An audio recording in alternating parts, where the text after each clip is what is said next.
Welcome to red TV. నేను మీ తేజ. అయితే ఈ రోజు ఒక దారుణమైన సంఘటన జరిగింది మలక్పేటలో, జమునా టవర్స్ దగ్గర. ఇక్కడ 106 లో నివాసం ఉంటున్న సింగం శిరీష అలాగే ఆమె భర్త ఇద్దరు కలిసి ఇక్కడ ఉంటున్నారు. అయితే సింగం శిరీష నిన్నే సడన్ గా చనిపోయింది, హార్ట్ అటాక్ వచ్చి కూడా వాళ్ళు నమ్మించి ఆ మృతదేహాన్ని ఎవరికి కుటుంబ సభ్యులకి ఎవరికి చెప్పకుండా ఇక్కడి నుంచి తరలించే ప్రయత్నం చేస్తుంటే వాళ్ళ కుటుంబ సభ్యులు వెంటనే పోలీసులకి సమాచారం అందించి సో బాడీని తీసుకెళ్తుంటే వేరే కార్ అంబులెన్స్ లో వెంటనే పోలీసులు వాళ్ళు అడ్డుకుని ఆ బాడీని పట్టుకున్నారు. అయితే వాళ్ళు వాళ్ళ కుటుంబ సభ్యులకి ఏమని చెప్తున్నారంటే ఆమెకి హార్ట్ అటాక్ వచ్చింది, మేము తీసుకొస్తున్నాం శ్రీశైలం అంటూ కూడా చెప్తున్నారు.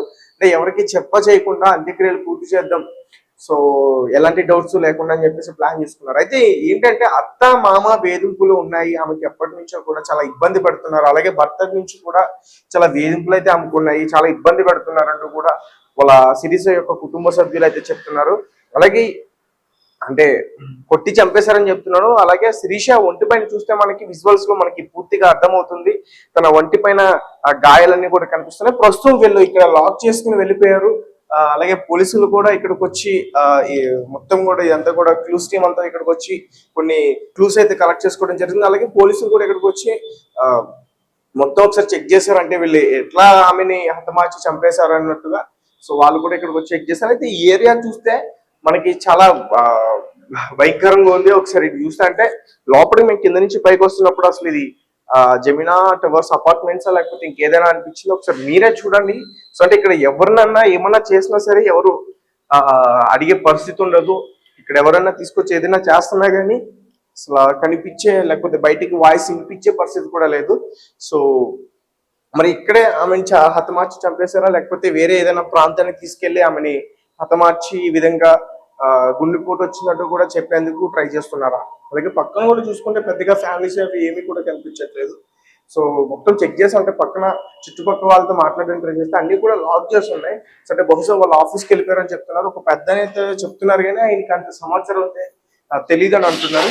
సో శిరీష వచ్చేసి అయితే మాత్రం ఇక్కడ శ్రీశైలం దగ్గర వాళ్ళ సొంత గ్రామం అంటూ కూడా చెప్తున్నారు. ఒకసారి మన పోలీస్ స్టేషన్ కూడా వెళ్దాం. ఒకసారి పోలీస్ స్టేషన్కి వెళ్ళి సరే మరిన్ని వివరాలు కూడా నేను తెలుసుకునే ప్రయత్నం అయితే చేస్తాను. ప్రస్తుతం అయితే ఇక్కడికి వచ్చే వీళ్ళు ఎవరితో మాట్లాడే ప్రయత్నం చేద్దామని, కానీ వీళ్ళు ఇక్కడ లాక్ చేసుకుని అయితే ఇక్కడ నుంచి వెళ్ళిపోయారు. ఏమని బెదిరిస్తున్నారు మిమ్మల్ని? ఇప్పుడు నేనైతే ఎత్తట్లేదండి, వాళ్ళు ఫోన్లు చేస్తుంటే. నేను ఇప్పుడు మీరు మాట్లాడినప్పుడు మిమ్మల్ని ఏమని బెదిరించారు వాళ్ళు? నిన్న ఫోన్ చేసి, హలో స్వాతి గారైనా, మేము మా టీవీ నుంచి ఫోన్ చేసాం మీకు అననే అన్న. నాకు ఆ జర్నీలో సౌండ్ సరిగ్గా వినపడక నేను ఫోన్ కట్ చేశానండి. ఆయన నెంబర్ నుంచి. నేను అది కాదేమో ఏమో నాకు తెలియదు. ఉంది అంటే మా సైడ్ ఉందండి. నన్ను బెదిరిస్తాకి ఇలాగ ఏదన్నా ఎంక్వైరీ చేస్తే నేనేమన్నా చెప్తానేమోనని ఇప్పుడు నేను ఇస్తుంటే కూడా వాళ్ళ అమ్మగారు ఫోన్ చేశారు నాకు. మరి నన్ను ఏమన్నా ఇక్కడే ఉన్నట్టున్నారు కదా, మరి వాళ్ళ ఆడబిడ్డలు వాళ్ళిద్దరు, వాళ్ళ అమ్మగారు ఇక్కడ లేరు, శ్రీశైలం ఉన్నారు. ఈ లైవ్ గాని చూస్తున్నట్టున్నారు. వాళ్ళ గురించి నేను మరి వాళ్ళు చేసినట్టు చెప్తున్నాను కదా నేను. మరి నన్ను కూడా చంపేస్తాకో మరేమో బెదిరిస్తాకి ఫోన్లు చేస్తున్నారు. వాళ్ళు లైవ్ చూస్తున్నారు కదా, ఫోన్లు చేస్తున్నారు నాకు బెదిరిస్తాకి. నువ్వు ఎందుకు మాట్లాడుతున్నావు వాళ్ళకి వ్యతిరేకంగా, నిన్ను కూడా మీ చెల్లిని చంపినట్టుగా నిన్ను కూడా చంపుతామని బెదిరిస్తా. లేదు నేను అనుకుంటున్నాను, ఎందుకంటే మా చెల్లిని చంపింది వాళ్ళే కదా, నన్ను కూడా చంపేస్తారు. ఇంకేంటి మరి వాళ్ళ గురించి మొత్తం బయటకు వచ్చేస్తుంది కదా. శుక్రవారం 2 గంటలకు నేను ఫోన్ చేసి మాట్లాడానండి. నేను టార్చర్ ఎక్కువైపోయింది అక్క, నేను తట్టుకోలేకపోతున్నాను, నేను సరిగ్గా ఫోన్ మాట్లాడతాం కూడా కుదరట్లేదు నీతో అని చెప్పిందండి. చేస్తున్నారేమోనండి, తను ఏమీ చెప్పుకోలేకపోయింది మాకు. నాకు ఈ మధ్యలో కూడా సరిగ్గా ఫోన్ చేయట్లేదు, అది కూడా ఆవిడే అని బాధపడింది. ఇప్పుడు రెగ్యులర్ గా ఆమె ఎప్పుడెప్పుడు మీకు కాల్ చేసేది? 3 అయ్యానా ఆవిడ భోజనం లంచ్ టైం అప్పుడు మేము మాట్లాడుకుంటామండి. నేను ఇదేంటి ఇప్పటిదాకా అన్నం తినలేదా అంటే, పేషెంట్లు ఎక్కువ ఉంటున్నారు అక్క అంటది. 2 రోజులకు ఒకసారైనా మేము రోజు మాట్లాడుకుంటాం. ఎడదిరిగి ఒక 4 రోజుల నుంచి కూడా ఆమెను మాట్లాడనివ్వట్లేదు నాతో. టార్చర్ ఎక్కువైపోయింది బాగా. 5 నెలల కిందట కూడా నా దగ్గరకు వచ్చేస్తాకి చూసింది, వచ్చేస్తానంటే టికెట్. పాప ఎక్కడ ఉందండి శిరీష గారు? పాప వాళ్ళ అత్త మామ దగ్గర శ్రీశైలంలో ఉందండి. మా చెల్లి అది కూడా అడిగాను నేను, వారం రోజులైంది అక్క వెళ్ళి, వాళ్ళు వస్తారన్నారు. ఇన్ని గొడవలు జరుగుతున్నప్పుడు గత 3 సంవత్సరాల నుంచి గొడవలు జరుగుతున్నాయి కదా, ఈ గొడవలు జరుగుతున్నప్పుడు ఎప్పుడు మీ వైపు నుంచి ఎవరైనా పెద్దలు వచ్చి ఎందుకు మాట్లాడడం ఇలాంటివి జరపలేదు? మాకు చెప్పలేదండి తను పలానా అని చెప్తే నేను మా మామూలకి చెప్తాకైనా కుదురుతాను. ఆ మామూలుగా డైరెక్ట్గా చెప్పుకోలేక నాకు టార్చర్ అంటుంది, కానీ అసలు ఏమి టార్చర్ అనేది నేను అర్థం చేసుకోలేకపోయాను. కాకపోతే నాకు తెలిసింది ఏంటంటే తాగొచ్చి ఇష్టం వచ్చినట్టుగా మాట్లాడతాం అయితే నాకు తెలుసు. ఒక మాదిరిగా టార్చర్ అయితే పెట్టాడు, మాటలతోనే చంపేస్తాడు. ఏంటంటే చంపేంత బలమైన కారణాలు ఏమున్నాయి? వేరే ఇతర ఈ కట్నానికి సంబంధించిన లేకపోతే ఈ ఫ్యామిలీ ఇష్యూస్ కానీ అసలు ఏమున్నాయి? జాబ్ చేయడం ఆమె చేస్తుందండి. ఆమె దగ్గర అతను జాబ్ చేయడు. చేయదు. తాగడమే. ఆ జాబ్ తెచ్చే పైసల గురించి టార్చర్ పెడతాడు. అంతే తప్ప ఏం లేదు. ఇంకోటి ఏంటంటే మాకు ఏంటిదంటే చెప్పుకోవడానికి కూడా భయపడేది. ఎందుకంటే పెళ్లి లవ్ మ్యారేజ్ చేసుకొని కాదనుకొని చేసినాను కదా అన్న ఉద్దేశంతో కాదని ఇంట్లో నుంచి వచ్చి చేసుకున్నారా? చేసుకున్నారు కాబట్టి వాళ్ళు ట్రాప్ చేసిరండి. పెళ్లి చాలా అందంగా ఉంటుంది పాప. సో ఇదంతా వాళ్ళ పెద్ద ఆడపడుచు మా కొలిక్కుండే ట్రాప్ చేసి వాళ్ళ ఫ్యామిలీ ఆమెను పెళ్లి చేసుకున్నారు. ఇక అక్కడి నుంచి వాళ్ళు మా దగ్గర రారు. ఓన్లీ పాప తప్ప వాళ్ళకు మాకేం సంబంధం లేదు. పాప ఒక్కతే మా ఫంక్షన్స్కి అటెండ్ అవుతుంటుంది. నవంబర్లో కూడా మా ఫంక్షన్కి అటెండ్ అయింది. వచ్చినప్పుడు కూడా డల్గా అనిపించింది. సరే ఇక ఫ్యామిలీస్ కదా, పెళ్ళిళ్ళు అన్నప్పుడు ఇక నార్మల్గా ఉంటాయి కదా వైఫ్ అండ్ హస్బెండ్ మధ్యలో అనుకున్నాం. కానీ వీళ్ళు కూడా నాకు ఆ టైంలో ఇట్లా అవుతుంది అనేది ఒక మాట చెప్పుంటే కొంచెం అలర్ట్ అయ్యేటోని. రీసెంట్గా కూడా మా నర్సుకి గవర్నమెంట్ ఈ నర్సుకు కూడా అప్లై చేసుకుంది. సో ఇట్లా మామ అప్లై చేసినామంటే మంచిదని కూడా చెప్పినాం. ఇక రిజల్ట్స్ కోసం కూడా వెయిట్ చేస్తుండే పాప. సో ఈలోపు ఇది జరిగింది. 100% అండి ఇంటెన్షన్లీ దే హావ్ డన్ ఇట్. ఇందులో సెకండ్ థాట్ జిఎన్ఎం పోస్ట్ పెట్టినప్పుడు ఆమె తన సర్టిఫికేట్ ఏంటంటే మా దగ్గర చదువుకున్నది, 5వ తరగతి వరకు చదువుకున్నది. ఆ సర్టిఫికేట్ల కోసం ఆ అమ్మాయి ఫోన్ చేయాలంటే కూడా తను స్పీకర్ పెట్టి మాట్లాడాలి. ఎందుకంటే ఏం మాట్లాడతారు ఏందని తను మాట్లాడేటప్పుడు బావ స్పీకర్ పెట్టే మాట్లాడుద్ది. ఏది మాట్లాడినా మాతో స్పీకర్ పెట్టి మాట్లాడాలి. ఎవరితో ఫోన్లో మాట్లాడించేది లేదు. ఎవరితో మాట్లాడిస్తే అనుమానం అనుకంతే. కానీ అంటే ఇంత జరుగుతున్నప్పుడు ఎందుకు మీరు వాళ్ళతో మాట్లాడే ప్రయత్నాలు జరపలేదని నేను అడుగుతున్నా. అంటే ఏమేం జరిగిందంటే మాకు 9 సంవత్సరాల క్రితం మ్యారేజ్ చేసుకున్నప్పుడు అతను మాకు ఎలాంటి సమాచారం ఇవ్వలేదు.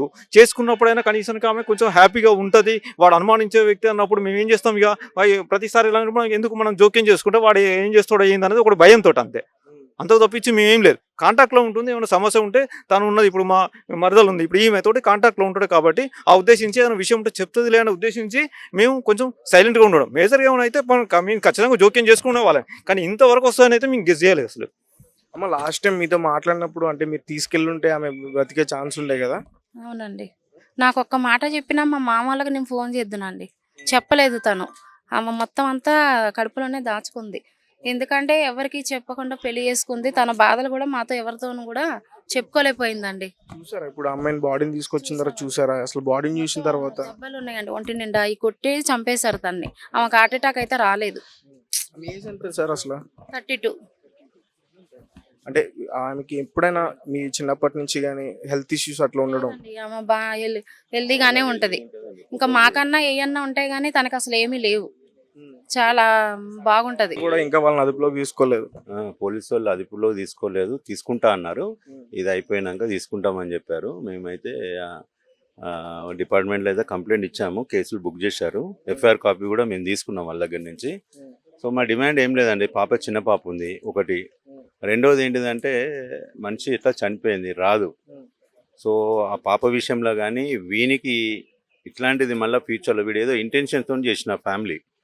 సో ఆ ఇంటెన్షన్తో చేసినంటే వానికి కూడా ఏదో ఒకటి జరగాల. ఇక లైఫ్ లాంగ్ కూడా జైల్లోనే ఉండాలా లేదా ఇంకోటైనా కావాలా. ప్లస్ ఆ పాపకి ఏదైతే ఉన్నదో ఆ పాపకి ఫినాన్షియల్లీ రేపు ఫ్యూచర్లో ఆడపిల్ల కాబట్టి ఒక ఇంటికి పోవాలి కాబట్టి ఎడ్యుకేషన్ గురించి కానీ మ్యారేజ్ గురించి కానీ ఫ్యూచర్ ఆమెకి ఏదైతే ఫినాన్షియల్గా అవసరం ఉంటుందో అది సెక్యూరిటీ కావాలి.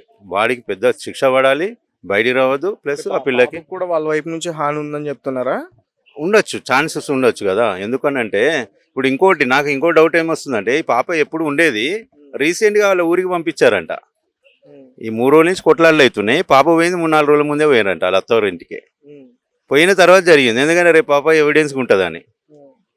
సో ఆ పాపను కూడా పంపించే ఇదంతా చేశారు వీళ్ళు. అమ్మాయి కొంచెం అందంగా ఉంటుందని ట్రాప్ చేసేసాడు. ఈ రోజు ఈమెను చంపేసినట్టుగా రేపటి రోజుల్లో వాడు సేఫ్లో బయటపడి మళ్ళీ ఇంకో అమ్మాయిని చేయడం ఏముంది, గ్యారంటీ ఏముంది? కాబట్టి వీనికి కఠినమైన శిక్ష పడాలి. వాడు ఖచ్చితంగా వాడు జీవితాంతం వాడు జైల్లో ఉండాలి. అది మలక్పేటలో ఒక దారుణమైన సంఘటన జరిగింది. వివాహిత ఒక అంటే ఇంట్లో గుండెపోటు వచ్చి చనిపోయిందంటూ కూడా వాళ్ళ ఫ్యామిలీ మెంబర్స్ ఆమె బాడీని తరలిస్తుంటే చాదర్ఘట్ పోలీసులు ఛేదించి అంబులెన్స్ని పట్టుకోవడం అయితే జరిగింది. ప్రస్తుతం శిరీష ఎవరైతే ఉన్నారో ఆమెకు సంబంధించి ఫ్యామిలీ మెంబర్స్ ఉన్నారో ఒకసారి వాళ్ళతో మాట్లాడే ప్రయత్నం చేద్దాం.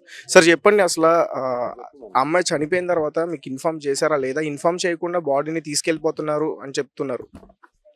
అవును. యాక్చువల్లీ ఇది ఏంటంటే అండి 10:10కి మా బ్రదర్, నా ఓన్ బ్రదర్ ఎవరైతే ఉన్నారో కాల్ చేశాను. నేను చర్చ్లో ఉండే, నేను రెస్పాండ్ చేయలేదు. టెస్ట్ పెట్టమన్నాను. టెస్ట్ చేశాడు, ఇట్లా శిరీష చనిపోయింది అని అవ్వని చెప్పి నేను అడిగాను. తెలియదు అని అన్నారు. ఏ హాస్పిటల్ ఉందంటే ఇంట్లో ఉందా, హాస్పిటల్ ఉందా అని హాస్పిటల్ అని టెస్ట్ చేశాడు. వెంటనే ఏం చేశామంటే వెంటనే వాళ్ళకి మా కోడలిదే నెంబర్ ఒక్కరే ఉంది, వాళ్ళ తరఫున ఎవరి నెంబర్స్ మా దగ్గర లేవు. నా కోడలికి ఫోన్ చేస్తే వాళ్ళ తోడి కోడలు లేపింది, అంటే హస్బెండ్ వాళ్ళ సిస్టర్ ఫోన్ లేపింది. ఫోన్ లేపేసి నేను మా బ్రదర్ కాంకాలు ఉన్నాము, ఆమెను కాంకాలు తీసుకున్నాం అన్నట్టు. సో ఎట్లా ఏం అడగలేదు, ఏమైంది అని కూడా అడగలే. ఆ డెడ్ బాడీ ఉంది కదండి, ఆ డెడ్ బాడీని ఉంచండి, మేము వచ్చేంత వరకు జరపకండి, ఏం చేయకండి, మేము వచ్చిన తర్వాత డిసిజన్ తీసుకొని మనం ఎట్లా అనుకుంటే అట్లా చేద్దాము. ఆ డెడ్ బాడీని మాత్రం మీరు ఏదో తీసుకుపోతా అన్నారంటే తీసుకుపోకండి. అంత్యక్రియల కోసమే డిస్కషన్ చేశారు మీరు? అంతే అంతే. ఎందుకనంటే మనం ఏదైనా ఎక్కువ అడిగితే మళ్ళీ ఏదైనా ఉంటే మళ్ళీ స్కిప్ అవుతారన్న ఉద్దేశంతో ఆ జరిగిన కార్యం ఏమున్నో చూసుకొని మాట్లాడదాము, కానీ మేము వచ్చేంత వరకు మూమెంట్ చేయకండి అన్నాం. ఎందుకు ఆ మాట అన్నామంటే ఈమె తర్వాత కోడలికి ఫోన్ చేసి ఫ్రైడే రోజు 2:10కి ఫోన్ చేసేదంట, నాకు టార్చర్ తట్టుకోలేకపోతున్నాను. ఫ్యామిలీలో అప్పుడు గొడవలు జరుగుతున్నాయి, అతనికి ఆమె భర్తకి జరుగుతున్నాయంట. 2 days బిఫోర్ కూడా ఫోన్ చేసిందంట, ఇట్లా నాకు టార్చర్ చేసుకోబోతున్న సిస్టర్ అక్క, నాతో కావట్లేదు, మా అత్త వాళ్ళతోని వీళ్ళతోని మా తోడిగోడలతో నాతో కావట్లేదు అని అంటే ఈ అన్నదంటే వచ్చేసాయి నా దగ్గరికి. ఎప్పటి నుంచి జరుగుతున్నాయండి ఇలాంటి గొడవలు? ఆల్మోస్ట్ ఒక 3-4 years నుంచి అండి జరుగుతున్నాయి ఇలాంటి గొడవలు. జరుగుతున్నాయి. 5 months బ్యాక్ కూడా సేమ్ ఇట్లనే అన్నదంట, నాతో కావట్లేదు అని అంటే తిని వచ్చేసేయమన్నదంట. సో ఇట్లా కూడా జరిగింది. ఇట్లా మాకు ఇదంతా తిని కలవడం వల్ల తెలిసింది. అయితే ఈమె ఫోన్లో ఏదైతే ఆ 2 రోజుల ముందు జరిగిందన్న విషయం నేను అడిగాను ఏమన్నా ఫోన్ చేసి, ఏమన్నా అయిందా బేటా అని వీళ్ళని అడిగితే, లేదు మామ ఇట్లా అయిందంట, 2 days బ్యాక్ ఫోన్ చేసింది అని అంటే అప్పుడు డౌట్ వచ్చి వాళ్ళకి ఫోన్ చేసేసి బాడీని ఆపండి, వచ్చినాక డిసిజన్ తీసుకుందామన్న ఇంటెన్షన్తో రిక్వెస్ట్ చేశా. వాళ్ళు ఓకే అని చెప్పారు. చెప్పిన తర్వాత మళ్ళీ నేను 15 minutes తర్వాత ఆన్ ది వేలు ఉండే, సికింద్రాబాద్ నుంచి నేను చర్చ్ నుంచి మలక్పేట రావడానికి మినిమం 30 minutes పడుతుంది. 15 minutes మళ్ళీ ఫోన్ చేశా ట్యాంక్ బండ్ ఎక్కినప్పుడు. మీరు ఫోన్ చేస్తుంటే ఫోన్ లేపుతలే, ఎవ్వరు ఫోన్ లేపుతలే, ఏ నెంబర్ నుంచి చేసినా వాళ్ళు ఫోన్ లేపుతలే. మాకు ఇంకా డౌట్ వచ్చింది. వెంటనే గూగుల్లో సెర్చ్ చేసి హాస్పిటల్ నెంబర్ తీసుకొని రిసెప్షన్ని లైన్లో తీసుకున్నా. ఇట్లా సో పేషెంట్ మీ దగ్గరకు వచ్చిందని అంటే వచ్చిందండి అని అంటే ట్రీట్మెంట్ మీరు చేశారా అంటే లేదు సార్ మీరు అది డెడ్ బాడీతో వచ్చారా లేకపోతే మీ దగ్గరకు వచ్చినాక ఏమన్నా లాస్ట్ మూమెంట్లో చనిపోయారంటే డెడ్ బాడీని తీసుకొని ఆమె ఏం చేసేదంటే కన్ఫర్మ్ చేసుకుంటా అని వాళ్ళ సీనియర్స్కి ఫోన్ చేసి కన్ఫర్మ్ చేస్తే లేదు డెడ్ బాడీతో వచ్చారని చెప్పి ఆమె మాకు ఇన్ఫార్మ్ చేసింది. లేదు సార్ మా సీనియర్ని అడిగినాము, డెడ్ బాడీ వచ్చిందంట, సో మేమేం ట్రీట్మెంట్ ఇవ్వలేదని వాళ్ళు చెప్పడం జరిగింది హాస్పిటల్ వాళ్ళు. అక్కడ అటెండర్స్ ఉన్నారండి, నేను వాళ్ళ మేనమామని, ఒక్కసారి నాతో మాట్లాడమని ఎవరినైనా చెప్పరా అంటే వాళ్ళు పిలిచినా రావట్లేదు. అయినవి ఆమె రిక్వెస్ట్ చేస్తే ఒక ఆమెకు పిలిచింది, వచ్చింది. ఎవరైతే మాతో ఫోన్లో మాట్లాడిందో తోడికోడలు మళ్ళీ ఆమెనే వచ్చింది. వచ్చి మేడం ఇది ఇట్లా మేము వస్తున్నాము, మీరు ఎవరో మాకు తెలియదు, మేము వస్తున్నాము, నేను ఆల్రెడీ ఆన్ ది వేలు ఉన్నా, ఇంకో 10-15 minutesలో మ్యాక్సిమం రీచ్ అయిపోతా, దయచేసి డెడ్ బాడీని ఉంచండి అని మళ్ళీ రిక్వెస్ట్ చేయడం జరిగింది. ఓకే అని పెట్టేసిన తర్వాత మేము అక్కడికి వచ్చి డెడ్ బాడీ దగ్గరకు వచ్చి మీరు ఎక్కడ గొడవ చేస్తారని చెప్పేసి ముందుగానే వాళ్ళు ఆ బాడీని ఇక్కడ నుంచి తీసుకెళ్లడం జరిగిందా? వీళ్ళు ఎక్కడ పట్టుకున్నారు బాడీని, ఎక్కడ దొరికింది అసలు? అయితే మీ శైలం తరలిచ్చేస్తున్నారు అంటూ కూడా చెప్తున్నారు కదా. అయితే మేము ఎప్పుడైతే హాస్పిటల్కి వచ్చి చూసామో వాళ్ళ హాస్పిటల్ వాళ్ళు చెప్పింది, సార్ మీరు ఫోన్ పెట్టేయగానే ఇమీడియట్గా తీసుకొని వెళ్ళిపోయారు అని అన్నారు. వెంటనే మేము కన్సర్న్ పోలీస్ స్టేషన్ రావడం జరిగింది. 100 ఫోన్ చేసినాము, కన్సర్న్ పోలీస్ స్టేషన్ ఫోన్ చేశాము, ఏసీపీ గారికి ఇన్ఫార్మ్ చేశాము. హాస్పిటల్ చాదర్ఘట్ అని తెలిసింది, చాదర్ఘట్లో కంప్లైంట్ ఇవ్వడం జరిగింది. జరిగిన వెంటనే సిఐ గారును ఎస్ఐ గారు మా ఎంబడే హాస్పిటల్కి వచ్చి వాళ్ళ ఫస్ట్ పోలీస్ స్టేషన్ ఉన్నప్పుడు ఫోన్ చేసినప్పుడు లేపారు ఒకరు, ఇట్లా పోలీస్ స్టేషన్ నుంచి కాల్ చేస్తున్నాము ఎస్ఐని, ఇట్లా మీరు డెడ్ బాడీని తీసుకొని పోవడం కరెక్ట్ కాదు కదా, మీరు ఇక్కడ పోలీసులను ఇన్ఫార్మ్ చేయకుండా ఎట్లా పోయినారు, దయచేసి మీరు అంబులెన్స్ రిటర్న్ రమ్మని పోలీసులు ఇన్ఫార్మ్ చేశారు వాళ్ళకి. సరే అని చెప్పి ఫోన్ పెట్టేసి వాళ్ళ ఫోన్లో చెప్పడం కూడా బంద్ చేశారు. కానిస్టేబుల్ చేస్తుంది, హెడ్ కానిస్టేబుల్ది, ఎవ్వరు ఫోన్లో రెస్పాండ్ చేయట్లేదు. చివరికి అట్లా ఎలా దొరికారు వాళ్ళు? అప్పుడు మేమేం చేసామంటే సిఐ గారిని, ఎస్ఐ గారిని తీసుకొని పోలీస్ వాళ్ళ వెహికల్, నా వెహికల్లో హాస్పిటల్కి వెళ్ళడం జరిగింది. హాస్పిటల్కి వెళ్ళిన జరిగిన తర్వాత వాళ్ళు హాస్పిటల్లో ఇన్ఫర్మేషన్ ఆ కన్సర్న్ పర్సన్ వీళ్ళు తీసుకున్నారు. కెమెరాస్ వీళ్ళ ఫోన్ ఏదైతే ఉందో మేము ఇచ్చిన నెంబర్స్ మీద ట్రాక్ చేస్తుంటే వాళ్ళు నా కడతాలు దాటిపోయారు. అప్పటికే చేసి వాళ్ళు ఏం చేశారంటే ఒక అన్నోన్ నెంబర్ నుంచి మళ్ళీ కొడితే లేపిండ్రు. ఒక లేడీ సేమ్ పర్సన్ లేపింది. ఏడున్నారంటే మేము ఆంధ్రవేలు ఉన్నాం, మీరు ఆడ పోద్దామా, మళ్ళీ మాట్లాడారు. సిఐ గారు మాట్లాడారు, మీరు పోవద్దు, రిటర్న్ రండి, మీరు ఎక్కడ ఉన్నారు ఏందన్నారో మాకు తెలిసింది, మీరు రిటర్న్ రండి అని చెప్పారు. చెప్పి ఆయన ఏమన్నాడంటే అంబులెన్స్కి డ్రైవర్ ఉన్నాడు కదా, ఆయనకు ఫోన్ ఇవ్వండి అంటే ఇవ్వకుండా కట్ చేసింది. ఇక వీళ్ళు మళ్ళీ ఫోన్ చేస్తుంటే లేపుతాలే.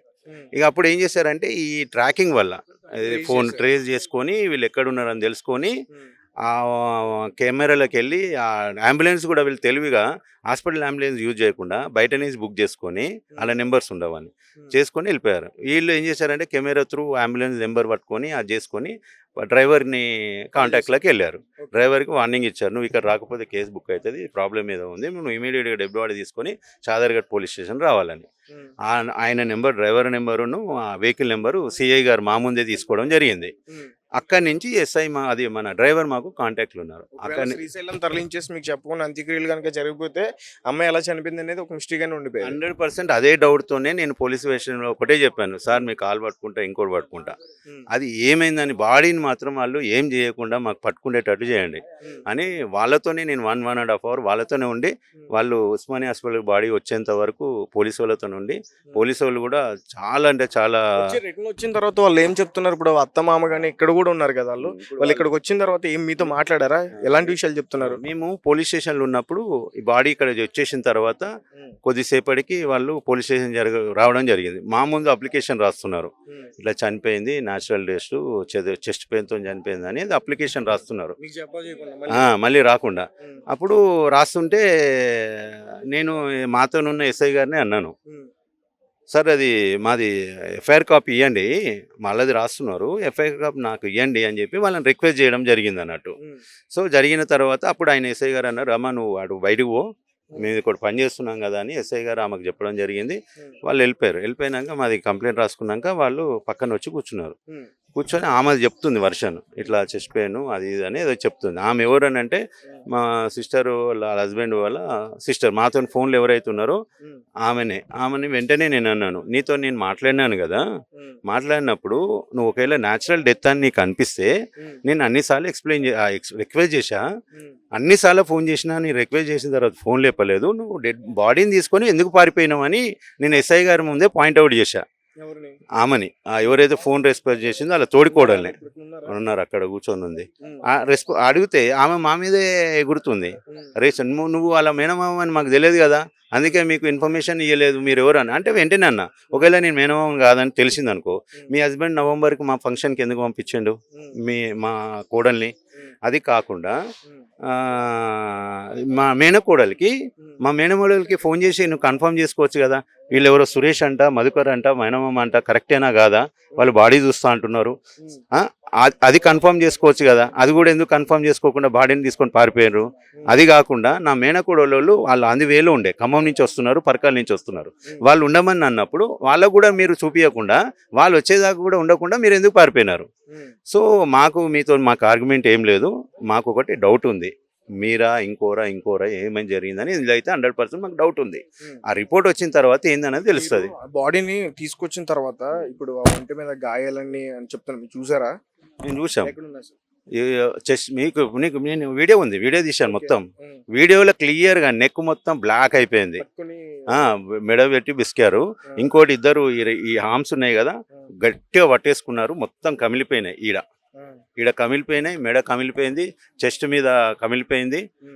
ఇంకా మనం చూసే ఈ బాడే కాబట్టి మనం ఇవి చూసామన్నట్టు. చెంపల మీద ఫింగర్స్ పడ్డాయి, బ్లాక్గా ఉన్నాయి. ఇప్పుడు మీకు వీడియో చూపిస్తాను, వీడియో తీశాను నేను అది బాడీది. సో అది క్లియర్గా అయితే చంపేశారు, ఇంకా సెకండ్ థాటే లేదు. ఏంటి అంటే చంపడానికి గల కారణాలు ఏంటి? ఏమైనా ఈ వరకట్నపు వేధింపులు కానీ లేకపోతే ఇతర వేరే ఏమైనా కారణాలు ఏమైనా ఉన్నాయా? యాక్చువల్లీ ఆయన పైగా వాళ్ళిద్దరిది కూడా లవ్ మ్యారేజ్ అని చెప్తున్నారు. ఇద్దరు కూడా ఆయన జాబ్ చేయడని మాకు ఇన్ఫర్మేషన్ అండి. ప్లస్ ఈమె సంపాదిస్తుంది. ఈమె జాబ్ చేస్తుందా శిరీష? నర్సు, బిఎస్సి నర్సింగ్ చేసింది ఆమె.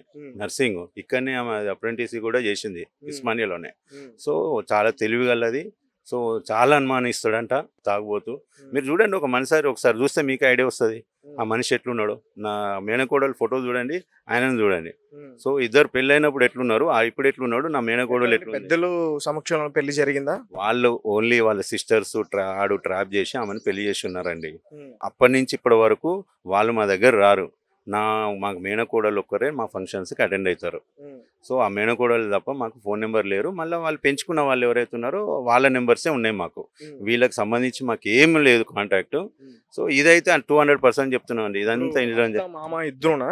అత్తమామ పేరు కూడా చెప్పింది. మొన్న ఫ్రైడే రోజు కాల్ చేసినాడు మా అత్తమామను. అన్ని కూడా ఇచ్చారండి పోలీసులకి? ఇచ్చాం రికార్డ్స్ ఇచ్చాము. సో వీడియో కూడా మీకు లాస్ట్ మీతో మాట్లాడినప్పుడు, మీతో కాకుండా వాళ్ళ సిస్టర్ తో మాట్లాడినప్పుడు వాళ్ళు ఎలాంటి విషయాలు చెప్పింది? వాళ్ళ కుటుంబానికి సంబంధించి ఏ విషయాలు షేర్ చేసుకుంది?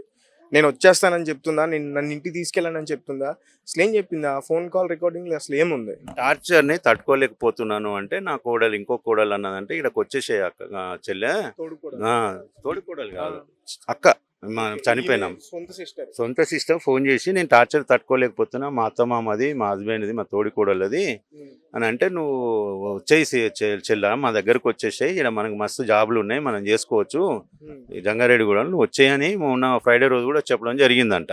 ఇది కాకుండా ఇదంతా అయిపోయినాక వాడు ఏమన్నాడు తెలుసా? ఇదంతా అయిపోయినాక నిన్న పోలీస్ స్టేషన్లో అనేది అయిపోయినాక వాడు ఏం మాట్లాడతాడంటే, ఎస్ఐ గారు అడిగారు ఏమని, ఒంటి మీద మొన్న ఎస్ఐ గారి బాడీ వచ్చినాక ఎస్ఐ గారు అడిగారు, గోల్డ్ ఉంది అండి మరి అది ఎవరిది అని అడిగాడు. అది మాకు సంబంధించింది కాదు, అది ఎవరు గోల్డ్ ఉంటే వాళ్ళకి ఇచ్చేయండి అని మేము ఎస్ఐని జరిగాం. వాడు మా ముందే అంటాడు, వాడు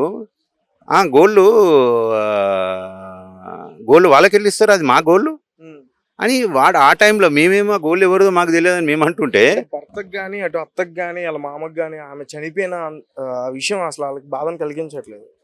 శబ్దంగా ఉన్నారు. ముఖంలో ఆ 2-3 తులాల బంగారం ఒంటి మీద ఉన్నది, ఆ ఒంటి మీద ఉన్న బంగారం తీసుకోవాలన్న ఆలోచన తప్ప మాకు వాళ్ళని కలిసినాక మాకు అప్పటి వరకు వాని మీద ఒక కన్సర్న్ ఉండే, ఆ బంగారం మాది కాదు, అది ఎవరో తీసుకోండి అని మేము చెప్తే వాడు అంటాడు ఆ బంగారం మాది అని చెప్పి చెప్పడం జరుగుతుంది ఆ టైంలో. అంటే వాడు 2-3 తులాల బంగారం కోసం కూడా వెయిట్ చేస్తున్నాడు లాస్ట్ మూమెంట్లో. అది కాకుండా వాడు ఇవాళ మళ్ళా అది ఎప్పుడు స్వాతి నీకు ఫోన్ చేసింది మళ్ళీ వాడు నిన్న నైట్ మళ్ళీ ఎన్నింటికి ఇట్లా 9:30కి ఫోన్ చేసి నా మేనకోడలు, ఇంకో మేనకోడలికి వాడు అంటాడంట, మేము మా టీవీ నుంచి ఫోన్ చేస్తున్నాం. వినయ్ అనేటోడు వాడే ఫోన్ చేసి మేము మా టీవీ నుంచి ఫోన్ చేస్తున్నామని బెదిరిస్తున్నాడు అంట వాళ్ళ భర్త. అంటే అనుమానాస్పదంగా మృతి చెందిన శిరీష వాళ్ళకి సంబంధించిన భర్త అయితే ఇక్కడే ఉన్నారు. అంటే శిరీషకు సంబంధించి వాళ్ళ కుటుంబ సభ్యులు ఇతని మీద అయితే తీవ్రంగా ఆరోపణలు అయితే చేస్తున్నారు. సార్ అసలు ఏం జరిగింది? ఆమె హార్ట్ అటాక్ వచ్చి చనిపోయింది, వాళ్ళ ఫ్యామిలీ మెంబర్స్కి మీరు చెప్పా చేయకుండా బాడీని తరలిస్తున్నారంటూ కూడా వాళ్ళు చెప్తున్నారు. హార్ట్ అటాక్ వచ్చిందని చెప్పింది కదా సార్. శిరీష ఎందుకో హాస్పిటల్ తీసుకొచ్చినాము, వాళ్ళేమో డెత్ అయింది అంటున్నారు. మరి ఊరికి తీసుకెళ్ళాలనుకున్నాం వాళ్ళ అక్క, ఎందుకంటే వాళ్ళ అక్క మాకు తెలిసింది కాబట్టి వాళ్ళ అక్క. ఎవరు వీళ్ళందరూ నాకు కాంటాక్ట్ లేరు, నా నెంబర్ లేదు. అమ్మ మరి శిరీష నెంబర్ కాంటాక్ట్లు ఎవరు ఉన్నారేమో కానీ నాకైతే లేరు. వాళ్ళు చెప్పమని, ఎందుకంటే మన బాధ్యత వాళ్ళకి చెప్పాలి కాబట్టి చెప్పిన అక్కడ వాళ్ళకు ఉన్నది వాళ్ళ అక్క కాబట్టి జంగారెడ్డి, నాది ఊరు దోమలపేట. అసలు ఆమెకు హార్ట్ అటాక్ రాలేదా? అది ఏందనేది తెలియదు సార్, అసలు ఏందనేది తెలియదు ఇప్పుడు.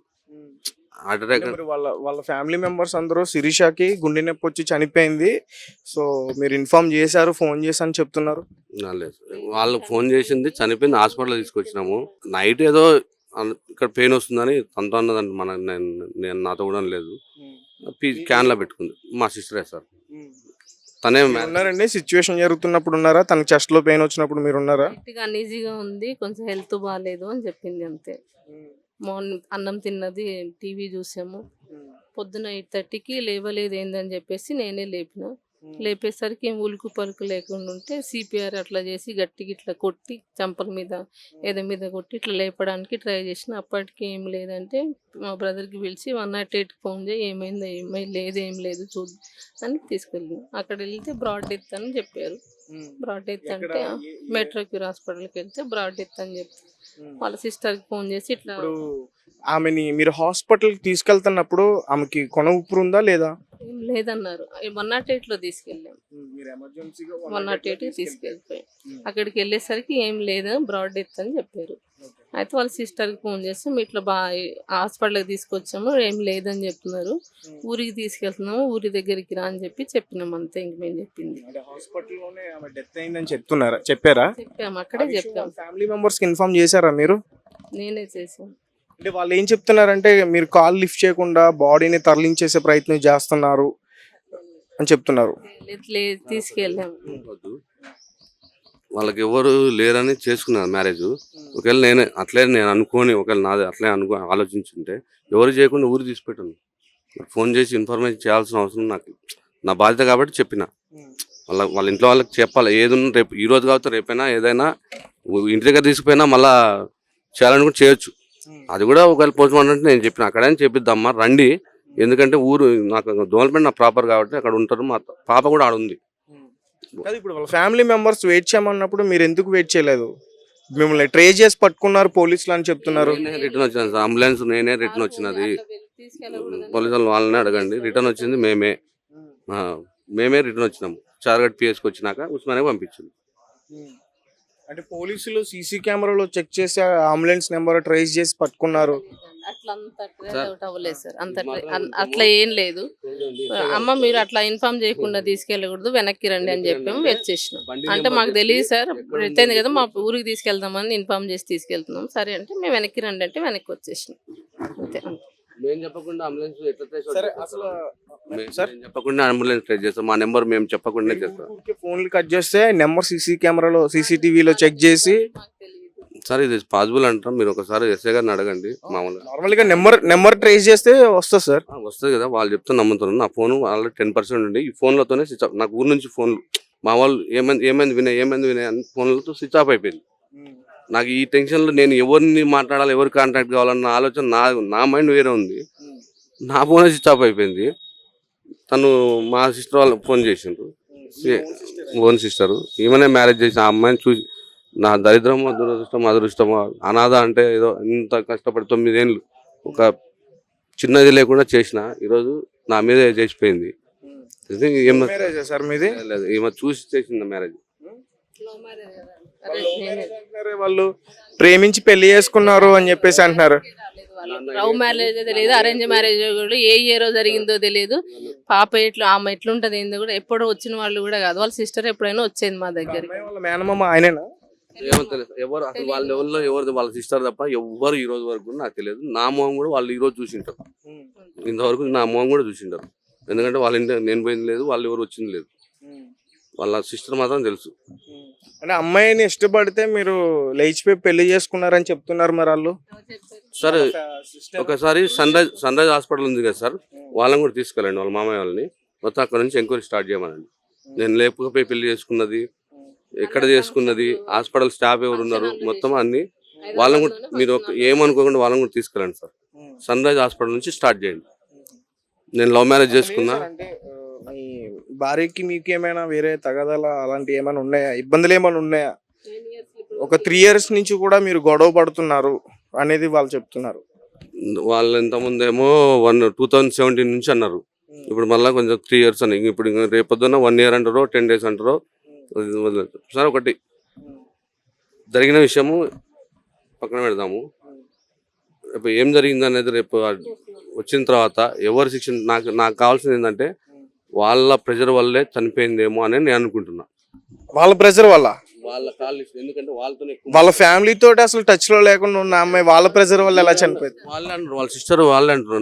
నాకు లేరు, నా కాంటాక్ట్ అమ్మాయి. మీ భార్య మీరు సంతోషంగా ఉండాలి పిల్లలతోటి, వాళ్ళ వైపు నుంచి ప్రెజర్ ఏముంటుంది? అనాథని చెప్తున్నారు కదా. చేయండి సార్, నేను అదే అంటున్నా. నాకు అనాథ నేను అనుకుంటున్నా. ఇప్పుడు వాళ్ళ అక్కకి అప్ అండ్ డౌన్ టికెట్ నేను బుక్ చేయాలి రావాలంటే ఇక్కడికి. వాళ్ళ అక్కకి కూలర్ కావాలంటే నేను ఎలా, వాళ్ళ కరెంటు బిల్లు కట్టాలంటే నేను కట్టాలా? ఇవన్నీ విషయం ఉన్నప్పుడు అది కూడా రావాలి కదా సార్. అది కూడా వస్తే అసలు ఈ మధ్యలో ఏం జరిగింది, ఈ గ్యాప్ లో ఏమన్నా మీరే చూసుకుంటారా? నేను కాకపోతే ఆమె ఇంకా అంటే వాళ్ళు ఏమంటున్నారంటే శిరీష అనే ఆమె జాబ్ చేస్తుంది నర్స్ కింద, ఇతను తాగుతూ తిరుగుతాడు, ఇతను అసలు ఏ పని చేయడని చెప్పేసి అంటున్నారు. నేను మార్కెటింగ్ మేనేజరు, తను ఈ రోజు 2 ఇయర్స్ నేను మ్యారేజ్ అయినా 2 ఇయర్స్ మా ఇంట్లో ఉంటే మరి నేను కాదు వాళ్ళ కూడా నడిపినా కదా. నేను జాబ్ ఎందుకంటే ఫైనాన్స్ ఇప్పుడు అందరం జాబ్ చేసుకుంటే కొంచెం అమౌంట్ ఉంటుంది, ఫైనాన్స్ పరంగా బాగుంటుంది, పాప ఉంది, కొంచెం వెనకేసుకుని చేసుకుంటా అంటే తప్పేముంది. ఆల్రెడీ మా సిస్టర్ దగ్గరే కదా, వేరే దగ్గర కాదు కదా చేసేది. మేమందరం ఒకటి దగ్గర చేస్తున్నాం. ఓకే. అంటే ఫస్ట్ నుంచి కూడా మీరు అందరూ మీ సిస్టర్ కానీ ఆమె కానీ మీరు అందరూ ఫస్ట్ అమ్మాయి బ్రిల్ ఖాన్లో చేసినప్పుడు మా పెద్ద సిస్టర్ దగ్గరే చేసింది. ఈమె లాస్ట్ నెక్స్ట్ 4 months రిజైన్ చేసినాక ఈమె దగ్గరే చేసింది. ఈమె దగ్గర నేను కూడా. Right sir. అంటే ఫైనల్గా నేను అడిగేది ఏంటంటే ఆ అమ్మాయి ఇలా గుండె నొప్పి వచ్చి చనిపోయిన తర్వాత బాడీని ఇంటి దగ్గర ఉంచమంటే సార్ ఇప్పుడు మీరు ఉంటున్నారు అక్కడ ఫ్లాట్ జమునా టవర్స్, అది మీ ఓనా సార్? రెంటా? మా ఓన్ హౌస్ కి తీసుకెళ్తున్నాము రమ్మని చెప్పినాం. అంది మేము ఇన్ఫర్మేషన్ ఇచ్చింది, మా ఇంటికి రండి అని చెప్పి ఎక్కడండి? దోమలపండి ఊరికి రమ్మని చెప్పి తీసుకెళ్తున్నాము. అయితే తర్వాత మధ్యలో ఎస్ఐ గారు ఫోన్ చేసి జమునా టవర్స్ దగ్గర వాళ్ళు ఒప్పుకోలేదా లేకపోతే ఏంది? పెట్టనివ్వరు, అక్కడ ప్లేస్ ఏమి ఉండదు, ఏదన్నా ఉంటే ఓన్ హౌస్ కి తీసుకెళ్ళిపోవాలి. సో మాకు అక్కడ ఉంది కాబట్టి మేము తీసుకెళ్తున్నామని ఇంటిమేషన్ ఇచ్చే తీసుకెళ్ళాము. తర్వాత మధ్యలో ఇంటిమేషన్ ఇచ్చారు మీరు? వాళ్ళ సిస్టర్ కి మీరు ఇంటిమేషన్ చేసి మీరు అక్కడికి రండి అని చెప్పేసి మీరు వెళ్ళారు అంతే. వాళ్ళు ఏమంటున్నారంటే నేను మళ్ళీ అడుగుతున్నా, అంటే వాళ్ళ ఫోన్లు లిఫ్ట్ చేయట్లేదు, ఫోన్లు కట్ చేస్తున్నారు, కొన్నిసార్లు ఫోన్ స్విచ్ ఆఫ్ చేశారు. ఎస్ఏ మాట్లాడినప్పుడు కూడా మీరు ఫోన్ మాట్లాడి కట్ చేసి పక్కన పట్టేశారు. చివరికి కానిస్టేబుల్ నెంబర్ సీసీ కెమెరాలో చూసి అతని వెహికల్ నెంబర్ అది ట్రేస్ చేసి అతని నెంబర్ వస్తే అతను కాల్ చేసి ఇమీడియట్గా అతను ఆపించి అది కేసు బాబు అని వెనక్కి రప్పించారని చెప్పేసి వాళ్ళు చేసేది ప్రధానమైన ఆరోపణ. ఇప్పుడు ఎస్ఐ గారు వస్తారు కదా, కొంచెం వస్తారు కదా, మేము వచ్చినామా అంబులెన్స్ డ్రైవర్ మేము నెంబర్ ఇచ్చి మాట్లాడించినామా లేకపోతే వాళ్ళు డైరెక్ట్ అంబులెన్స్ డ్రైవర్తో మాట్లాడినరా కనుక్కోండి సార్. కనుక్కోండి సార్, తప్పేముంది దానిలో. ఇప్పుడు తన ఒంటి మీద ఉన్న గాయాలన్నీ కూడా సిపిఆర్ చేయడం వల్ల అది కూడా ఇక్కడ సిపిఆర్ చేశాను నేను, లేవు అని నేను తట్టి లేపాను. ఎవరు కావాలంటే ఫింగర్ ప్రింట్స్ నా ఉంటాయి, కావాలంటే ఒకవేళ చేస్తే నేను లేపాను, నేను కొట్టి లేపాను గట్టిగా అరుచుకుంటూ, ఏమైంది అని. అంతకుమించి జరిగింది అయితే ఏమీ లేదు మేడం. అంటే వీళ్ళిద్దరి మధ్య చిన్న గొడవలు రావడం, మీరు వెళ్ళి అన్న సర్ది చెప్పడం ఇట్లాంటి అన్న జరిగేటియా మేడం? ఏం లేదు సార్. 9 సంవత్సరాలలో ఎప్పుడు ఒక మాట అనుకున్నది లేదు. ఈ రోజు ఇది మేము ఫేస్ చేస్తున్నామంటే మాకు ఆశ్చర్యం. మంచిగానే ఉండేవారు, అన్యోన్యంగా ఉండేవారు, మంచిగానే ఉన్నారు, ఎప్పుడేమీ లేదు, ఎలాంటి ఇబ్బంది అసలు ఎప్పుడేం లేదు, ఎప్పుడేమి ఇబ్బంది లేదు, మంచిగానే ఉన్నారు. ఇప్పటివరకు నేను డెత్ అయ్యే రోజు ఈవినింగ్ కూడా మా ఒళ్ళో కూర్చొని మాట్లాడిందంట, తిన్న ఒళ్ళో కూర్చొని మాట్లాడి ఇది చేసుకున్నారంట. అంత బాగున్నారు. హైబ్రోస్ చేయించుకుని వచ్చింది. నైట్ ఏమైంది మిడ్ నైట్ తర్వాత అన్నది మాకు తెలియదు, అమ్మాయికి తెలుసు, దేవుడికి తెలుసు. మార్నింగ్ లేచేసరికి అలా ఉండేసరికి మేము క్వశ్చన్ మార్క్ మాకు అంతే, అదేంటి అన్నది రిపోర్ట్. మీతో మీ వైఫ్ మాట్లాడుతున్నప్పుడు అంటే ఎలాంటి విషయాలు మాట్లాడుకున్నారు ఇద్దరు? ఏ విషయాలు ఏముండదు, మీ వల్ల పడుకుని మాట్లాడారు మామూలుగా. నేను స్నానం చేసి వచ్చి ఈవినింగ్ టైంలో దూకుంటాను, డ్యూటీకి వచ్చింది ఆ రోజే. ఇంకా అయిపోయింది, నా డ్యూటీ అయిపోయింది కాదు అంటే ఫోన్లే ఇది కాబట్టి ఇంకోటి చూద్దాం ఇట్లా కూర్చోండి, నేను దూకుంటా ఉంటే మా వాళ్ళు ఉంటే ఏందయ్యా మీరు మరి అంటే లేచి ఏమయ్యా అంటే అంతే. అదే లాస్ట్ పడుకునే ముందు కట్టుబట్టలతో వచ్చింది ఆ అమ్మాయి హాస్టల్ నుంచి వచ్చింది. ఎవరు లేరు, పేరెంట్స్ అనాథ అంటే నాకు ఫ్రెండ్ కాబట్టి మా బ్రదర్కి ఇచ్చి చేసుకున్నాను. ఫస్ట్ ఫ్రెండ్ 14 years పరిచయం.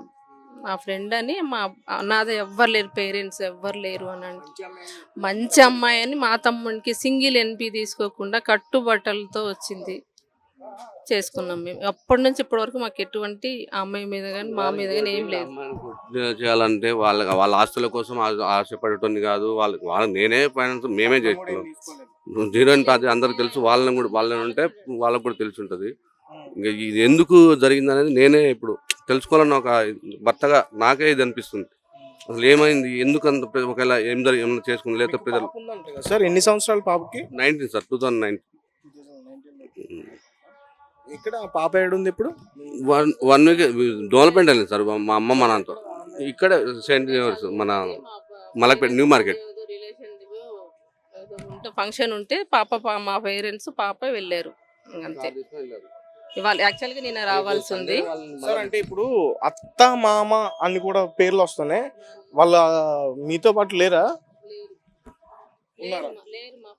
సార్ 1 వీక్ అయింది, నా కారు నెంబర్ చెప్తా, ఎక్కడ వెళ్ళింది, ఈ రోజు ఎక్కడ ఉన్నారు, మన జమనటోల్తో సీసీ కెమెరాలు కూడా ఉన్నాయి, ఎంక్వైరీ చేసుకోవచ్చు, దానికి తప్పేం లేదు. కానీ చేయనండి లేదు సార్, వాళ్ళ ఆరోపణలు చేయనండి. రిపోర్ట్ వచ్చిన తర్వాత వీళ్ళు ఇప్పుడు ఎవరైతే అందరూ మాట్లాడినారో ఆ రోజు కూడా మాట్లాడి వాళ్ళు కూడా సమాధానం చెప్పాలి మీ మీడియా ముందు. అది నేను అడుగుకునేది. రిపోర్ట్ వచ్చిన తర్వాత ఇప్పుడు ఇన్ని క్వశ్చన్లు వాళ్ళు కూడా చేసిన, వాళ్ళు వచ్చాను నన్ను చేసిన కదా ఆ రోజు కూడా. అసలు మీరు ఇట్లా తీసుకెళ్తున్న టైంలో మీ మీద ఇన్ని ఆరోపణలు జరుగుతున్నాయి, ఇంత ఇది మీకు తెలీదా? ఇక్కడికి వచ్చే వరకు తెలీదా? వీళ్ళు ఎవరున్నారు వాళ్ళ అక్క తెలుసు, వాళ్ళ అక్క చెప్పిన ఏదున్నా బరువు బాధ నేను భరించాలా, నేను చూసుకోవాలా, అంత తప్ప వీళ్ళందరూ వచ్చినప్పుడు వీళ్ళనే చూడమనండి ఈసారి. అంటే శిరీష మరణానికి నాకు ఎటువంటి సంబంధం లేదు అంటే, తను నిజంగానే చెస్ట్లో పెయిన్ రావడం వల్ల నేను మా సిస్టర్ తనకి సిపిఆర్ చేసే ప్రయత్నం చేస్తాం, అప్పుడు తనకి ఒంటి మీద చిన్నపాటి గాయాలైనవి, అంతే తప్ప ఇది మేమేదో కుట్ర పని ఆమెను హతమార్చి మేము హత్య చేయలేదంటూ కూడా వాళ్ళు చెప్తున్నారు. ఒకసారి చూద్దాం. అంటే అమ్మాయి అనాథని చెప్తున్నారు, ప్రేమించి పెళ్లి చేసుకుంటున్నాడు అంటున్నాడు. ఒకసారి వాళ్ళ ఫ్యామిలీ మెంబర్స్తో కూడా మనం మాట్లాడే ప్రయత్నం చేద్దాం. నిజంగానే అమ్మాయి అనాథ, ప్రేమించి పెళ్లి చేసుకుని ఇక్కడికి తీసుకొచ్చడం లేదనేది ఒకసారి తెలుసుకునే ప్రయత్నం చేద్దాం. ఇప్పుడు అతను ఏమంటున్నాడంటే, మీ వేధింపుల వల్లే ఆమె చనిపోయింది, వీళ్ళకి కరెంట్ బిల్లు కట్టాలన్నా వాటర్ బిల్లు కట్టాలన్నా ఆయనే చేయాలని చెప్పేసి ఆయన ఆరోపణలు చేస్తున్నాడు మీ మీద. ఆమె వేధింపుల వల్లే ఆమె చనిపోయిందని చెప్పేసి అంటున్నాడు. నా వేధింపులు నేను ఎప్పుడు ఫోన్ చేశానంటండి వాళ్ళకి? నేనైతే ఫోన్ చేయట్లేదండి అసలు. నేను చెప్తున్నాను కదా, నెల అయిపోయింది నాకు ఫోన్ చేసి. మొన్న శుక్రవారం మధ్యాహ్నమే నాకు ఫోన్ చేసింది. చేసి అక్క నాకు టార్చర్ ఎక్కువైపోతుంది, నేను మాట్లాడలేకపోతున్నానని అందుకని నాకు ఏ కరెంట్ బిల్లు ఎప్పుడు కట్టాడంటండి ఆయన, అది నాకు తెలవాలి కదా. అసలు ఇంత ఫ్యామిలీ మెంబర్స్ ఉన్నారని తెలియదు అంట కదండి అతనికి. అసలు శిరీష అనాథ అని చెప్తున్నాడు అతను. అనాథ బిడ్డ, ఆమెకి ఫ్యామిలీ మెంబర్సే లేరు, ఆమె తీసుకొచ్చి పెళ్లి చేసిందంట కదా వాళ్ళ సిస్టర్. తను ఇక్కడ చదువుకుండేదంట అండి, అందుకనే చంపేశారు. అనాథ దిక్కుమొక్కు లేనిది కదా అని చంపేస్తే, ఆ ఫంక్షన్ కి ఇప్పుడు మొన్న ఈ మధ్యలో ఈ అత్తయ్య వాళ్ళ అబ్బాయిది పెళ్ళి అయితే రీసెంట్ ఫంక్షన్ కూడా పంపించారు కదండి. మరి ఎవరు లేరని తెలుసు వాళ్ళకి, మరి ఎలా పంపించారు ఫంక్షన్ కి? ఇప్పుడు వాళ్ళ సిస్టర్ అయినా పెళ్లి చేసింది, ఆవిడేనండి చేసి. మీకు చెప్పారా? మీకు చెప్పకుండా చేశారా? నాకు చెప్పారు, అప్పుడు నేను వచ్చే పొజిషన్ లో లేను, నాకు ఒక్కదానికి చెప్పారు. మా చెల్లి శిరీష జాబే చేయదంట కదా, అతనే మార్కెటింగ్ ఏదో చేసి అతనే పోషిస్తున్నాడు అంట కదా వాళ్ళ ఫ్యామిలీని. ఎవరన్నారు? అతనే అంటున్నాడు. మా చెల్లి జాబ్ చేస్తుందండి. ఆ రోజు కూడా నేను శుక్రవారం మధ్యాహ్నం హాస్పిటల్లో ఉంటే డ్యూటీలోనే ఉన్నాను అక్క అని చెప్పిందండి. 2 గంటలకు ఫోన్ చేశాను నేను. శుక్రవారం నేను పనిలో ఉన్నాను. నేను ఇలాగా మామూలుగా పొలం పనిలోకి వెళ్తాను నేను. ఇప్పుడు అమ్మాయి వంటి పైన గాయాలు ఉన్నాయి కదా, అవన్నీ కూడా వాళ్ళు నేనే కొట్టాను. వాళ్ళు సిపిఆర్ చేసి బ్రతికించడానికి ప్రయత్నించామని చెప్తున్నారు వాళ్ళు. అవునా? సిపిఆర్ చేసి బ్రతికించడానికి ప్రయత్నించాం మేము అని చెప్తున్నారు సార్ వాళ్ళు చేసే ఆరోపణలు. అలాగే శిరీష అనే అమ్మాయికి అసలు వీళ్ళ ఫ్యామిలీయే కాదు, వీళ్ళెవరో కూడా నాకు తెలియదు, శిరీష అన్న అమ్మాయి అనాథ, నేను ప్రేమించి పెళ్లి చేసుకున్నానని చెప్తున్నాడు అతను. అయితే యాక్చువల్గా నర్సింగ్ చేసేటప్పుడే ఆమె ఫ్రెండ్ వాళ్ళ అన్నయ్యనే మ్యారేజ్ చేసుకుంది. చేసుకున్న తర్వాత ఇక అంటే మామూలుగా మేము పిలిస్తే మా ఇంటికి ఫంక్షన్లకు అటు ఇటు వస్తాయి, మనము వాళ్ళ ఇంటికి పోలేదు. తను ఒకతే పోయేది, ఎప్పుడైనా పోయి వచ్చేది అది, అంతేగాని తెలియక కాదు. ఫస్ట్ పెళ్లి కుదిరిసే రోజున నాకు ఒక అక్క ఉంది, అంటే వీళ్ళు ఎవరికి ఇష్టం లేని పెళ్లి చేసుకుంటుంది. నా చెల్లి నాతో చెప్పింది, నేను చెప్తున్నానండి. మా చెల్లి చెప్పిందంట అండి, మా అక్కని మా బాబుకి ఒంట్లో బాగోదు, వాళ్ళిద్దరిని నేనే చూసుకోవాలి అంటే నేను చూసుకుంటానని వాళ్ళు అన్నారంట అండి. అంటేనే నేను అప్పటికే అన్నాను, నాకు ఇలాగ చూసుకుంటే ఏమన్నా అంటారా అని. అంటే నేను చెప్పానక్క, నేను అంతా ఓకే చేసుకున్నాకనే కుదుర్చుకున్నాను, నేను చూసుకుంటానని నేను పెళ్లిలో చెప్పానని చెప్పిందండి తను. నీకు ఏదన్నా సాయం అంటే ఎప్పుడన్నా ఒకసారి వాడికి వెళ్తూ బాగోపోతేనే ఏదన్నా అడుగుతాను కదండి. నేను రోజు డైలీ నేను ఫోన్ చేసి వాళ్ళు ఇస్తేనే నేను తినట్లేదండి. నాకు ఎంతో కొంత ఆస్తి ఉంది ఇంటి దగ్గర, అదే నాకు సరిపోతుంది. ప్రతిరోజు ప్రతి నెల వాళ్ళు నాకు ఇవ్వట్లేదు. శిరీష బాడీని వాళ్ళు తీసుకెళ్లిపోతుంటే అంబులెన్స్ లో ఇదంతా కూడా ట్రాష్, అదంతా అబద్ధం, అలా ఏం లేదు. పోలీసులు చెప్పగానే మేము మంచిగా తీసుకొచ్చామండి వెనక్కి అని చెప్తున్నారు వాళ్ళు. లేదండి, వాళ్ళు వీళ్ళే ఉన్నారు. జమునా టవర్స్ లో వాళ్ళు అక్కడ ఒప్పుకోకపోతే బాడీ పెట్టడానికి, అందుకనే మేము తీసుకెళ్లే ప్రయత్నం చేసామంటూ కూడా చెప్తున్నారు. అని చెప్పిందండి మా చెల్లి. సొంతదే అక్క, ఇక్కడ తీసుకున్నాం అంటే శ్రీశైలంలో ఉంది కదమ్మా అంటే, ఇక్కడ జాబులు చేస్తున్నాం కదా అందరికి ఇబ్బంది అయిపోతుందని ఇక్కడ కొనుక్కున్నాం, ఈ మధ్యలోనే కొనుక్కున్నాం అని చెప్పింది తను. నేను అసలు చెప్పండి, అంటే మీకు ఫ్యామిలీ బ్యాక్గ్రౌండ్ ఉందా లేదా? అసలు శిరీష మీరు మీ ఫాదర్ మదర్ అసలు ఎవరు? మాకు తల్లిదండ్రులు లేరండి, చనిపోయారు మా చిన్నప్పుడే. మాకు ఒకరికి 5 సంవత్సరాలు, ఒకరికి 4 సంవత్సరాలు ఉన్నప్పుడు ఇలాగే ఇప్పుడు మా చెల్లి ఎలా చనిపోయిందో అలా చనిపోయింది. మా అమ్మమ్మ మా తాతయ్య తీసుకెళ్ళి మమ్మల్ని పెంచారు. మా చెల్లిని ఎవరికో మా మాయ వాళ్ళకి తెలిసిన వాళ్ళు, మా అన్నయ్య వాళ్ళు ఉన్నారు, వాళ్ళకి తెలిసిన వాళ్ళకి ఇచ్చారు. మా చెల్లిని వాళ్ళే పెంచి ఇందులోనే చదివిందంటండి తను. ఇందులోనే రీసెంట్ ఆవిడ కూడా పరిచయం అవుతాం కూడా అప్పుడు. అయితే ఆమె టచ్లో వీళ్ళ మీద అలిగి ఇక్కడికి వచ్చేసిందంట హాస్టల్కి. మా అక్క వాళ్ళు సంబంధం అలా చూస్తుంటే తనకి చేసుకుంటాం ఇష్టం లేక మా అక్క మా బావకు కూడా తెలవకుండా వాళ్ళతో మాట్లాడటం కూడా మానేసేసింది. ఆ విషయం నాకు చెప్పింది.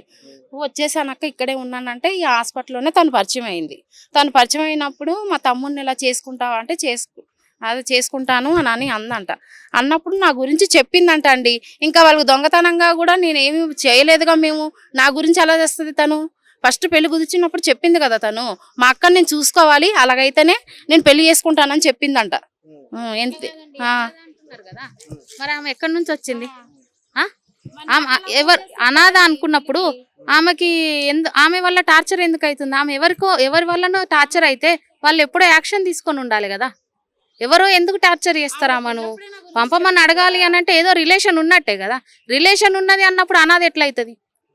పెళ్లి చేసుకున్నప్పుడు అసలు వాళ్ళ దగ్గర నుంచి కూడా ఏమీ తీసుకోలేదు, కట్టుబట్టలతో ఆమె ఇక్కడికి వచ్చింది, అంతా కూడా మేమే చూసుకున్నామని చెప్తున్నారు. సో అంటే శిరీషని ఇలా కట్నం తీసుకురాలేదనే ఇబ్బందులైనా పెట్టాడా? ఎప్పుడైనా శిరీష మీతో షేర్ చేసుకుందా? నాతో అయితే ఆయన అలాగా ఇలాగని కూడా ఎవరికి ఏమి చెప్పలేదండి. ఆ చెప్పపోతమే ఇప్పుడు మాకు ఎవరికి అదే అర్థం కావట్లేదు. కానీ ఒక్కటే ఆవిడ క్లియర్గా చెప్పింది, నాకు టార్చర్ ఎక్కువైపోతుంది అక్క, నేను తట్టుకోలేకపోతున్నానని కూడా శుక్రవారం మధ్యాహ్నం నాకు ఫోన్ చేసి చెప్పిందండి. నాకు టార్చర్ ఎక్కువైతుంది, ఫోన్ మాట్లాడటం కూడా కుదరట్లేదు నాకు నన్ను ఫోన్ కూడా మాట్లాడనివ్వట్లేదు అని చెప్పిందండి. వాళ్ళు మాట్లాడనివ్వకపోతేనే కదండి ఆ మాట చెప్పింది తను. మరి ఇంకా నా గురించి ఎలా చచ్చిపోయిందండి తను నా పెళ్ళప్పుడే. భర్త ఆరోపిస్తుంది తన వేధింపుల వల్ల తనకి మానసికంగా అట్లా ఇదైపోయి చనిపోయిందని చెప్తున్నాడు అతను. అంటే ఫస్ట్ చెప్పింది తప్పి అంటే నా మీద పోతుంది వాళ్ళ అక్క మీద, ఎందుకంటే నేనే కదా చెప్పింది. ఫస్ట్ నా గురించి చెప్పిందో లేదో ఆయన అడిగితే తెలుస్తుంది కదండి మీకు. మా చెల్లి అయితే నాతో ఇలాగే అంది. నా ఆయన దగ్గర నేను ఎందుకు వస్తానండి? మీ దగ్గరికి వెళ్తే అతను తప్పకుండా మేము ఇక్కడ కొట్టిపోవడం జరుగుతుంది. లాస్ట్ ఫైనల్ కానీ తనిపోవడం జరుగుతుంది. ఎందుకంటే ఇలాంటి పరిస్థితి మళ్ళీ రాకూడదు. దయచేసి ఏంటంటే వాస్తవానికి వాళ్ళు తప్పు చేయనప్పుడు ఆ బాడీని మాకు తెలియకుండా, మాకు ఎలాంటి సమాచారం లేకుండా మేము వస్తున్నామని చెప్పేసినాక కూడా బాడీని పట్టుకోబోతున్నారంటే వాళ్ళు తప్పు చేసినట్టే కదా. ఇంకోటి ఏంటంటే బాడీ అప్పటి వరకు కూడా బాడీ మేము వస్తున్నాం, ఇక్కడ లోకల్ ఉన్నాం, మేము సరే మేము లాంగ్ లో ఉన్నాం, మేము అందం కావచ్చు, మేము దూరంలో ఉన్నాం, పరకాలో ఉన్నాం, వాళ్ళు వెస్ట్ గోదావరి అక్కడ దూరంలో ఉన్నాం, వాళ్ళు అందం కావచ్చు. ఇక్కడ దగ్గర ఉన్న వాళ్ళైనా రీచ్ అయ్యేంతవరకు అక్కడ బాడీని అక్కడ ఉంచాలి కదా. బాడీ ఉంచకుండా తీసుకుని అంబులెన్స్ లో తీసుకెళ్తుంటే అది ఎంతవరకు కరెక్ట్ అంటది? అంటే వాళ్ళు అక్కడ తప్పు మేము వచ్చేసిన తర్వాత బాడీలో చూస్తే బాడీ మీద దెబ్బలు ఉన్నాయి కదా. మరి వాళ్ళు తప్పు వాళ్ళకి కొట్టి చంపలు ఇట్లా అట్లా ఈజీ ఎట్లా అంటారండి? కొట్టిన దెబ్బలు కాదు, మేము సిపిఆర్ చేసామని చెప్తుంది వాళ్ళ సిస్టర్. వాళ్ళు ఎట్లా చేస్తారంటే సిపిఆర్ ఎవరు చేస్తారని చెప్పారండి. మేము ఎట్లా చేసాము, ట్రై చేసాము. ఆమె ఛాతి మీద ఇలాగ గడ్డలైనాయి, నీరసంగా ఉంది, సిలైన్ పెట్టాను, అన్నం తిని పడుకుంది, ఏమైందో మాకు తెలియదని చెప్పిందండి నాకు ఫోన్లో నిన్న పొద్దున్న. నాకు అంత తెలివి లేదు కదా అండి, నేను చదువుకోలేదు కదా, అందుకనే వాళ్ళు తెలివిగా మాట్లాడారు. సిచ్యువేషన్ జరుగుతున్నప్పుడు అసలు నేను లేనని చెప్తున్నా. చెస్ట్ పెయిన్ వచ్చినప్పుడు నేను లేనని చెప్తున్నా. ఏం చెప్పారంటే మార్నింగ్ ఏం చెప్పేసి అంటే నేను అడిగాను, నేను ఫోన్ చేశాను, వీళ్ళు నాకు ఫోన్ చేయగానే మా మరలు వీళ్ళు ఫోన్ చేయగానే నేను చేశాను. చేస్తాము ఏముంటుంది సింపుల్గా అంటే అన్నయ్య గారు కొంచెం ఏదో ఆ శిరీష అసలు ఎలాంటి స్పృహ లేకుండా ఉండగానే మేము ఏం చేసినట్టు ఇమీడియట్లీ ఆ సిపిఆర్ మాట కూడా నాకు ఎట్లేదు తీసుకెళ్ళేసి మేము ఏం చేసినామంటే హాస్పిటల్ తీసుకెళ్ళామండి అని చెప్పేసి హాస్పిటల్ ఇస్తే ఎలాంటి ప్రాణం లేదని చెప్పారు. చెప్పేసిన తర్వాత నేను మా బాబాయ్ వాళ్ళని మామయ్య వాళ్ళ బాబాయ్ వాళ్ళని అలర్ట్ చేశాను, మీరు తొందరగా వెళ్ళండి, మేము వచ్చేసరికి క్యాష్ మేము అందలేము, మీరు తొందరగా వెళ్ళండి అని చెప్పి. తొందరగా వెళ్ళి వాళ్ళు కనీసం మరి అక్కడ ఉన్నప్పుడు బాడీని ఎందుకు తీసుకెళ్తారు? First point. వాళ్ళు మేము రాకముందు తీసుకోవాల్సిన అవసరం ఏముంది? First point. మేము ఉన్నాం కదా, మేము ఇంతమంది ఉన్నాం కదా, మాకు ఎందుకు టచ్లో లేదు? ఎవ్రీ టైం టచ్లో ఉంది ఖచ్చితంగా. ఎందుకంటే మాకు ఏ ఫంక్షన్లోకి వచ్చినా వస్తుంది, తప్పకుండా వస్తుంది. తాను ఒక సర్టిఫికేట్ కోసం అండి, జిఎన్ఎం పోస్టుకు ఆమె సర్టిఫికేట్ కోసం. అసలు ఫ్యామిలీ లేదని చెప్తున్నాడు, మీరు ఫంక్షన్లకు వస్తుందని చెప్తున్నారు. పెళ్లికి ఎలాగొచ్చిందండి తను? పెళ్లికి వెళ్ళింది, ఒక అమ్మాయిని తీసుకొని పెళ్లికి వెళ్ళింది. అదే చెప్తున్నాడు సార్. అదేనండి, అలా చేసే ఆయన అలా చేసేసి అలా చేసే అతను మమ్మల్ని అందరినీ అవాయిడ్ చేసేసి ఆ అమ్మాయిని మొత్తం టోటల్గా తనలో లోపరుచుకొని ఆ అమ్మాయిని అనాథ కాబట్టే ఆ అమ్మాయిని తీసుకెళ్ళి అలా వాళ్ళు ఏంటంటే ఒక కుక్కని అలా చేద్దామని ఒక ప్లాన్లో వాళ్ళు చేశారు అంతే. ఆ అమ్మాయిని దూరం పెట్టి ఆ పాప అండి తల్లితో ఉండాల్సిన పాప వాళ్ళ అమ్మమ్మ నాన్నమ్మ ఎలా ఉంటుందండి ఎక్కడ ఉంటుంది అంటే వీళ్ళు ప్లాన్ ప్రకారం చేశారు వాళ్ళు. అతను చాలా క్రూయల్ మెంటాలిటీ. రాత్రి కూడా ఆ డెడ్ బాడీ మీద కూడా ఆ గోల్డ్ కూడా తీసుకొని వాళ్ళ దగ్గర ఎలా పెట్టుకుంటారంటే ఒక డెడ్ బాడీ మీద కనీసం ఆ డెడ్ బాడీ గోల్డ్ కూడా తీసుకొని దగ్గర పెట్టుకున్నాడట. మరి ఆయన దగ్గర ఏది లేదు. నేను చెప్తున్నానండి, నైట్ నేను జర్నీలో ఉన్నా, మేము అది లాంగ్, మేము కార్లో వస్తుంటే 9:30కు ఫోన్ చేసి హలో స్వాతి గారేనా, నేను మా టీవీ నుంచి ఫోన్ చేస్తున్నాను అని వెటకారంగా మాట్లాడుతున్నాడు అతనే. మరి నన్ను బెదిరిస్తా కాకపోతే ఆయన అంత రాత్రి ఫోన్ చేయవలసిన పని ఏంటండి నాకు? అది వాళ్ళ అత్తగారిదండి. ఇప్పుడు నేను మీతో మాట్లాడుతున్నానని ఇలాగే మళ్ళీ నన్ను మరి ఏదో ఒకటి అంటాకో ఏమో మరి బెదిరిస్తాకో ఫోన్. అసలు శిరీష అంటే ఆమె ఇక్కడికి వచ్చేదా మీ ఫంక్షన్స్ కి వాటికి కానీ? ఎందుకంటే అతను అనాథ, అసలు ఫ్యామిలీ లేదు, వీళ్ళందరూ కూడా అసలు ఎవరో తెలియదు అని చెప్తున్నాడు అతను.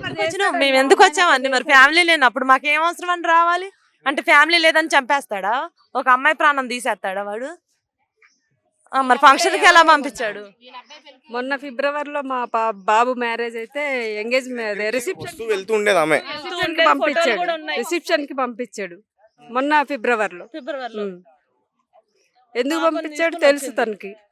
ఫ్యామిలీ లేదని ఎట్లా అంటున్నా అంటే ఇట్లా అనాథనందరినీ చూసి ఒక రెండు రకాలుగా మాట్లాడుతున్నాడు. ఒక పక్క ఫ్యామిలీ లేదని చెప్తూనే ఒక పక్క వేధింపులు వాళ్ళే చేశారనేది కూడా చెప్తున్నాడు. మా చెల్లికి టార్చర్ ఆ రకంగానే ఉంది. మీకు ఇప్పుడు అర్థమైపోతుంది. ఆయన రెండు విధాలుగా మాట్లాడుతున్నాడు. ఎటు వీలుగా ఉంటే అలా మాట్లాడుతున్నాడు తను. ఫస్ట్ అక్కడ చెప్పండి, తను ఒక యాక్సిడెంట్ అయిపోద్దండి. వీళ్ళు వెళ్తుంటే వీళ్ళు శిరీష వాళ్ళు వెళ్తుంటే యాక్సిడెంట్ అయ్యింది.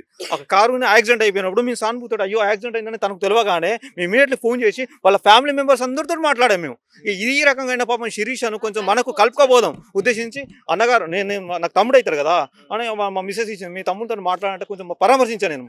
బ్రదర్ నువ్వు రావచ్చే బ్రదర్, మా దగ్గరకు వచ్చేసాయి, ఒక రోజు వచ్చి కలుసుకున్నాం.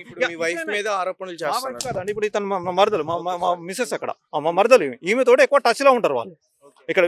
ఎందుకంటే ఆమె మ్యారేజ్ అయినప్పుడు ఈమె వెళ్ళింది, మ్యారేజ్ అయినప్పుడు వెళ్ళిందండి ఇక్కడ. ఆమె మ్యారేజ్ చేసింది, అక్కడ ఉన్నది కూడా అక్కడ తను ఉంది అక్కడ. అంటే మా తర్వాత మ్యారేజ్ తర్వాత వెళ్ళింది. మ్యారేజ్ కూడా ఏదో హాస్పిటల్లో జరిగిందని చెప్తున్నాడు. నాకు తెలియదండి. నాకు అప్పుడు ఏదో హెల్త్ బాగోపోతే నేను వెళ్ళలేదు. ఫోన్ చేసి అయితే నాకు చెప్పారు.